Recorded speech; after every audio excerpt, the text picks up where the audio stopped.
PowerPlayChess, brought to you in association with Kagi. Norway chess round 9, and it's the morning after the night before.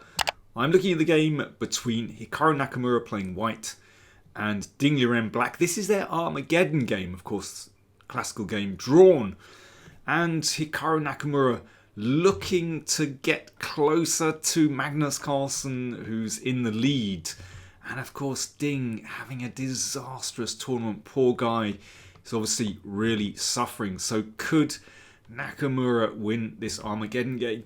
So Nakamura playing with 10 minutes, but with white, a must-win situation. Ding 7 minutes, and if it's a draw, then he picks up the points. So it's a kind of English, you can see with this c4 move. In fact, this is quite a well-known position, this queenside fianchetto. And now bishop b2, of course, is the normal move. But Nakamura decides to just mix things up a little bit and play g3. Normally this is played a little bit later, but it's a slightly funny combination to, in this particular position, to play with two fianchettos. Ding played c5, so classical chess, playing in the middle of the board. Bishop g2, and now Ding takes the opportunity to push forward. So this is like a reverse Benoni, except for white there's a slight problem that this knight has to move, and yeah, maybe knight a4 from Nakamura wasn't the best place for it. I mean, one could play like this and put the knight on b5, and even though this knight gets pushed back, I think this is a better circuit for the knight. After d3, the knight comes back to c2, and that's quite a typical Benoni position with the knight on c2 with colours reversed. The tempi are a bit weird with these pawns here. But on a4, that is a problematic position for the knight. I think Nakamura was obviously just trying to get an interesting position and something different to maybe, confuse Ding. We know that Nakamura's speed chess tactics are often very successful. And Ding goes forward in the middle with e5 and d3. So we have this absolutely typical Benoni pawn structure with colours reversed, where often white will try to attack that pawn and also move forward on the queen side. But this knight is problematic. Just take a look at it at the moment. It isn't going anywhere. Even if it comes back to b2, well, it'll just be blocked by those pawns. So it's not a happy position, it has to be said.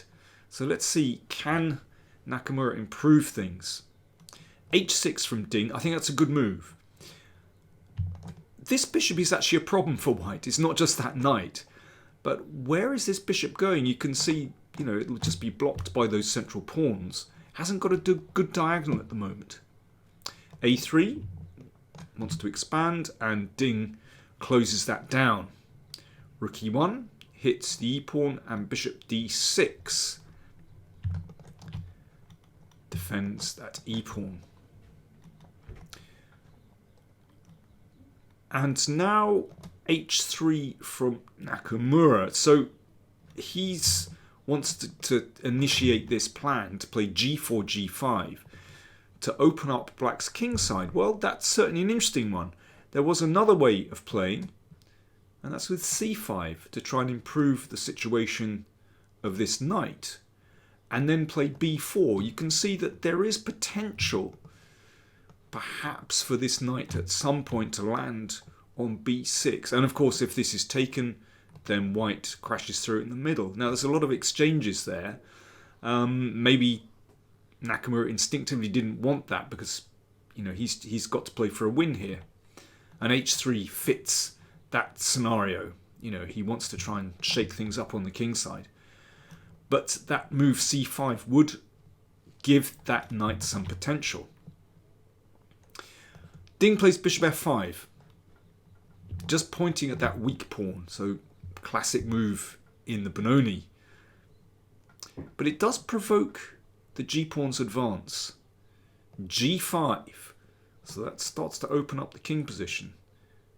H takes. Now, choice, knight or bishop? Well, if knight takes, then the bishop will just come to g6, and that's a pretty solid position. You can imagine that knight hopping into h5 and has potential later on to hit f4.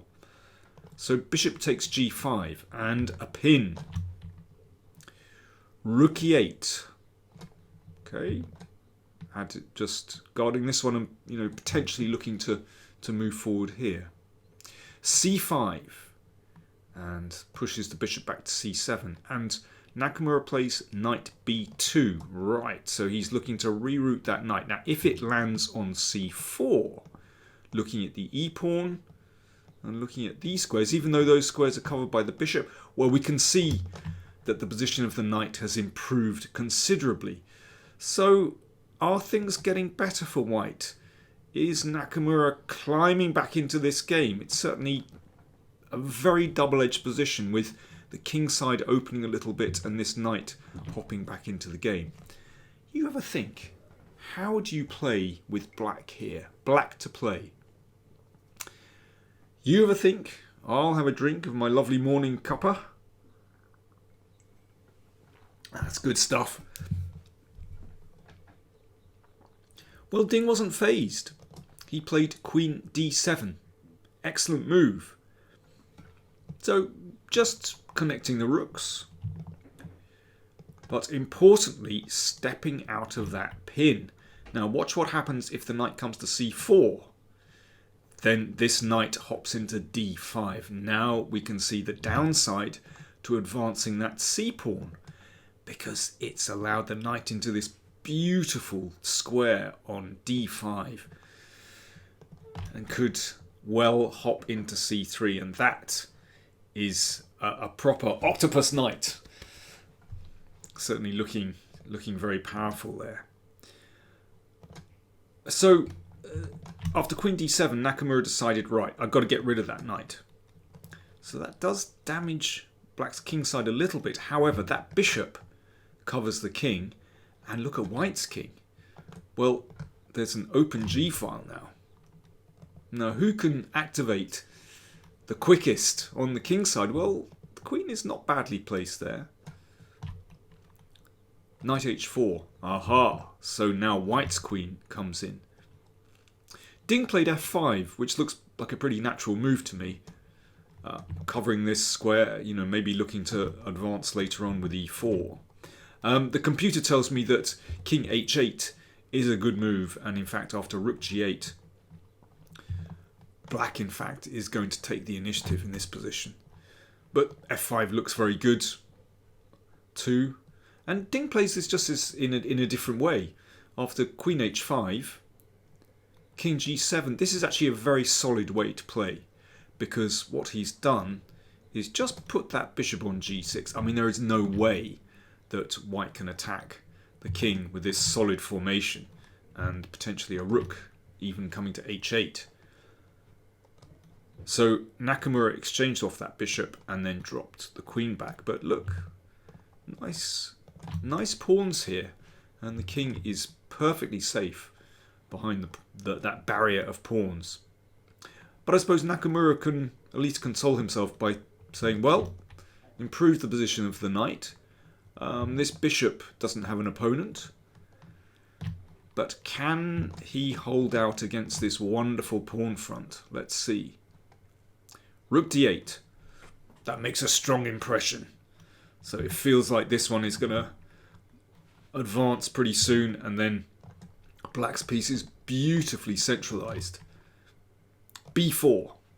Nakamura's turn. He's got to strike out, otherwise black will advance in the middle. So Ding takes this pawn and rook b1. So Nakamura trying to stir things up, and with the pawn gone from f7, then that 7th rank is a little bit vulnerable. So this is starting to get very sharp just at the business end of the game, when both players running short of time. Knight a6. good move. So that means that knight can bounce back, take the pawn, and hit whichever piece is taking here. Nakamura took with the queen. Knight takes c5, hitting the queen. So let's just take a quick material count. White is a pawn down. Yeah. So Nakamura still needs to prove something. Beautiful pawns. And Ding still in control here. Knight attacks the queen. Nakamura wanted to stay active. Queen a7. Hitting the knight. I mean, he could have dropped the queen back to f3. But he wants to maintain pressure on the 7th. It does allow knight takes d3. So Nakamura is really gambling. 2 pawns down. And what a pawn front. Wow. Really impressive. Queen a2. Nakamura falling back. So that's a sure indication things have gone wrong. I mean, in fact, black is in a position to start attacking that queen. So that's why this one fell back. Knight f4. Beautiful spot for the knight. Fantastic spot. Just looking at some beautiful squares there around the king. Rook b7. Nakamura is fighting. Rook e7. Very prudent, just covering the 7th rank.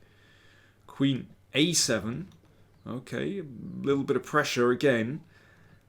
And that rook can't hassle the queen, of course. It's not protected anymore. So there is pressure on the 7th rank. Now, could Ding hold out? We've seen him make some terrible tactical errors under pressure in the tournament. He has been a shadow of himself. What could he do? Well, he took the bishop and then advanced with e3. So not only is he getting the pawns rolling, but the white king is now exposed. Knight e5 and queen d5 check. Yeah, that was the threat anyway, to check and take the knight. And yes, that knight was loose, so it had to drop back to f3. e2. Those central pawns rolling. It's Space Invaders time. That was a prudent move from Ding, just protecting that bishop. So super solid on the 7th rank. d3, rook b2.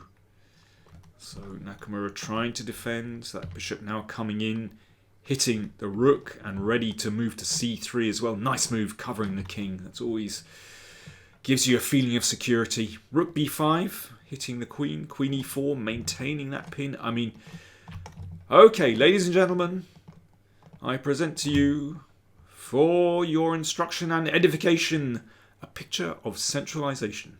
What a beautiful position. What a magnificent position for black. And Ding must be winning. Oh, hang on. There's a threat. Don't panic. f4 covers g6. Rook e6. Okay, let's just get rid of that intruder. It's stepped out again. d2. Finally. We're going to get a touchdown here. And Ding got a queen. And the game continued. Knight takes, rook takes, but here Nakamura decided enough is enough. He is whole queen down, and white's king is about to be absolutely battered with f3, and that'll be force mate with just a few checks, basically. Well, I'm absolutely delighted that Ding has won a good game. And against a very, very strong opponent, Hikaru Nakamura, who I would have thought would be favourite in this game, even if Ding were at his peak form. But anyway, hopefully that will help Ding's confidence. There is no doubt that he's a fantastic player, but just really suffering at the moment. So, yeah, delighted. Standings going into the final round.